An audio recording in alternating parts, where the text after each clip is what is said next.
नमस्कार। आज मैं पहुंचा हूं चंपावत जिले में स्थित मां वाराही धाम। जी हां, आस्था विश्वास के उस धाम में जहां रक्षाबंधन के दिन सदियों से खेली जाती रही है बग्वाल। बग्वाल पर बहुत संदर्भ आपने सुने होंगे। आज बात मंदिर से जुड़े धार्मिक और पौराणिक पहलू पर। मां वाराही 7 मातृकाओं यानी मातृ देवियों में से एक हैं। मार्कंडेय पुराण के अनुसार मातृका देवी देवताओं के शरीर से प्रकट हुई थी। वाराही को विष्णु के वराह अवतार से प्रकट हुआ माना जाता है। वाराही का मुख यानी शीश सूअर के समान है। मार्कंडेय पुराण के अनुसार हिमालयी क्षेत्र में राक्षस रक्तबीज के साथ युद्ध में देवी चंडिका की सहायता के लिए वाराही यहाँ आई। देवीधुरा स्थित गुफा में जगत जननी मां वाराही वज्र वाराही के रूप में विद्यमान मानी जाती हैं। तो चलते हैं गुफा के दर्शनों के लिए। आप गुफा के दर्शन कीजिए, मैं इसके साथ साथ इससे जुड़े संदर्भ भी आपको सुनाता चलता हूँ। कुछ लोकोक्तियों और पुजारियों के मतानुसार इस शक्तिपीठ का शक्ति साधना तंत्र साधना के लिए विशेष महत्व माना गया है। अतीत में कई तांत्रिक साधना की तलाश में यहाँ पहुंचे। कहते हैं तब यहाँ बसावट नहीं थी। दूसरे राज्यों से जब लोग केदारखंड और मानसखंड में आकर रहने लगे तो कुछ लोग देवदरा क्षेत्र में भी बसे। लोगों ने यहाँ नर बलि होते देखी। उन्हें यह एहसास हुआ या तांत्रिकों द्वारा कराया गया कि यहाँ विद्यमान देवी को नर बलि अर्पित किया जाना जरूरी है। कालांतर में इस स्थान को तांत्रिकों ने नरबलि और तंत्र विद्या में उपयोग होने वाले अन्य अमानवीय कृत्यों से विभत्स कर दिया। बाद में आदि गुरु शंकराचार्य यहाँ आए और उन्होंने गुफा के पास ही भीमशिला को तंत्र साधना के लिए कीलन यानी अधिकृत कर दिया। आइए अब चलते हैं भीमशिला की ओर। मुख्य मंदिर में दर्शन के बाद गुफा से होते हुए लगभग 200 से 250 मीटर की दूरी के बाद आप भीमशिला पहुँच जाते हैं। हाल के वर्षों में देवीधुरा धाम में बहुत सारे निर्माण कार्य हुए हैं। यहाँ रहने के लिए धर्मशाला, कमरे आदि उपलब्ध हैं। बांस, बुरांस और देवदार के जंगल के मध्य स्थित देवीधुरा धाम आपको प्राकृतिक रूप से भी बहुत आकर्षित करता है। आप कह सकते हैं कि इस स्थल का धार्मिक और आध्यात्मिक पहलू ही नहीं बल्कि यहाँ का मौसम, जलवायु भी आपको बहुत भाती है। तो हम अब पहुँच चुके हैं भीमशिला पर। अब बात भीमशिला के संदर्भ पर। अज्ञातवास के दौरान पांडव यहाँ आए। इस शिला पर पांडवों ने चौपड़ खेली थी। कहते हैं तब देवी वाराही छोटी ग्वालिन का रूप धरकर यहाँ पहुंची। भीम उसकी तरफ गए तो ग्वालिन अंतर्ध्यान हो गई। इसे किसी मायावी की चाल समझकर भीम ने शिला पर तलवार मारी और वह बीचों बीच से 2 हिस्सों में बट गई। शिला गिरने वाली थी।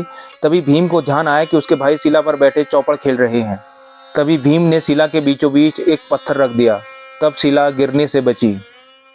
यही वो शिला है जिसे बड़ी शिला के बीचों बीच भीम ने रख दिया था। शिला पर आप निशान देख रहे हैं। इन निशानों को तंत्र साधना के लिए उपयोग में लाए जाने के प्रतीक के तौर पर बताया जाता है। अब यहाँ तंत्र साधना से जुड़े हुए कोई संदर्भ या ऐसे उल्लेख नहीं मिलते हैं। आज यह स्थान एक दर्शनीय स्थल बन गया है। सुरक्षा के लिए शिला के चारों ओर रेलिंग बनाई गई है। यही वो भीमशिला है जिसे बीचों बीच भीम ने तलवार मारकर 2 हिस्सों में बांट दिया था। एक और पहलू मैं आपको बता रहा था। आदि गुरु शंकराचार्य ने इस शिला को तंत्र साधना के लिए कीलन किया। इन पत्थरों पर आपको लोहे की सरिया या कील गाड़े हुए दिख जाती हैं। भीमशिला से आसपास का नज़ारा कुछ इस तरह का दिखाई देता है। यहाँ से आपको हिमालय की विस्तृत श्रृंखला दिखाई देती है। वैसे तो यहाँ वर्ष में किसी भी समय आया जा सकता है, लेकिन अक्टूबर से जून के बीच यहाँ आने के लिए मौसम अनुकूल होता है। हालांकि अधिकांश लोग मई जून की तपती गर्मी में राहत पाने की चाहत में यहाँ आते हैं। मां वाराही का यह धाम हल्द्वानी से 112 किलोमीटर और टनकपुर से 130 किलोमीटर की दूरी पर स्थित है। हल्द्वानी से आने के लिए आपको भीमताल, धानाचुली, मोरनौला होते हुए आना होता है, जबकि टनकपुर से चंपावत, लोहाघाट होते हुए आप देवीधुरा पहुँच सकते हैं।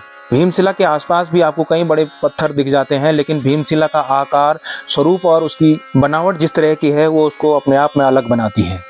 अब बात नरबलि से लेकर आज के बग्वाल तक। कहते हैं इस क्षेत्र में नरबलि का इतना चलन हुआ कि लोग विश्वास में यह बात घर कर गई कि मां वाराही को प्रसन्न करने के लिए बलि देना आवश्यक है। इस तरह हर वर्ष यहाँ बलि देने का प्रचलन हो गया। कुछ समय बाद बलि को व्यवस्थित और क्रमबद्ध करने के लिए क्षेत्रवार 4 खामों यानी दलों की व्यवस्था की गई। ये खाम थे लमगड़िया, गहड़वाल, चमियाल और वालिक। हर वर्ष अलग अलग खाम से बलि दी जाने लगी। कहते हैं एक बार बलि देने की चमियाल खाम की बारी थी। वृद्धा का इकलौता पोता था। उसे चिंता थी कि उसका वंश समाप्त हो जाएगा।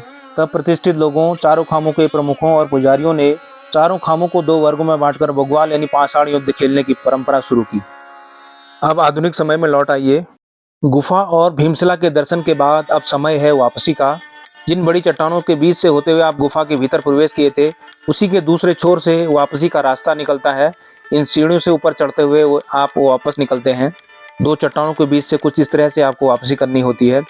बच्चों के लिए ये बड़ा मनोरंजन और एक अलग ही तरह का माध्यम भी हो जाता है।